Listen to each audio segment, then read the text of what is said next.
and that's the balance of our account after that adjustment. All right. Now let's look at exercise 13. This is on page 175 of your text.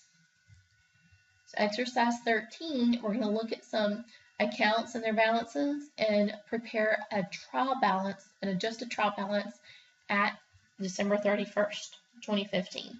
So this is for Scott Tax Services, and it has the following accounts and account balances after adjusting entries. And it says assume all accounts have normal balances. So we're going to take this and prepare our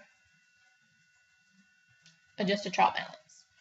All right, and I've given you all these files posted in Cougar View, so you can go in and pull this up. All right. Let's see. Okay, so what we're going to do is we're just going to list our account titles here on the left side. We don't have account numbers for this trial balance. They didn't give us any, so we're just going to leave those account numbers out, but we would normally put them in account number order, and that's how we would list it, but we don't have that information, so we're just going to skip that part, okay? So what we'll do is you'll list each account. All right, so we're going to start and tell us what cash is. So we'll just start with that. So cash is, well, we don't know what cash is, do we? Okay. So we're going to have to look up what that is. Let's just skip that, and we should be able to figure it out since we have all the balances of our other accounts. So we should be able to figure that out. So let's go and we'll leave that there. We'll put cash, but we won't put the amount. Then let's go to the next thing. If we were to list this in the order that it would go on the balance sheet, we'd list it in liquidity order. So those are things that we would sell, be able to turn into cash the quickest. So the next most liquid asset we have is accounts receivable. And it says accounts receivable has a balance of $22.50. So we'll put in that balance there. The next thing is office supplies. We have office supplies of $200. Okay. The next asset we have, we'll look for all of our assets. We've got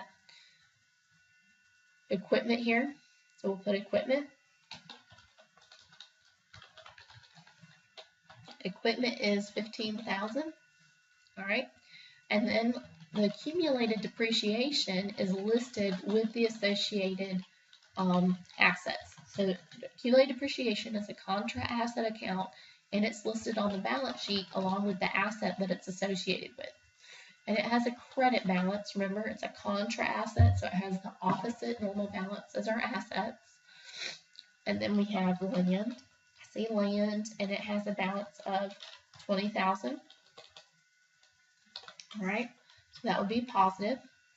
Then we've got accounts payable. And those are all of our assets. Now we'll do with our liabilities. Now accounts payable has a balance of $3,100.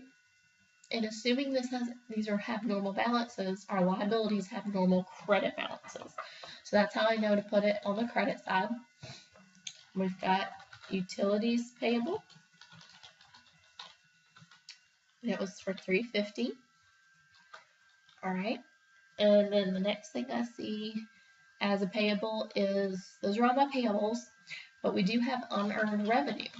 Remember, unearned revenue is a liability, $600, and those are all of our revenues, okay? All of our liabilities. So we've got assets, liabilities. Next thing comes our equity. So equity, I have Scott Capital. Remember, equity accounts have a normal credit balance. And then we've got Scott withdrawals.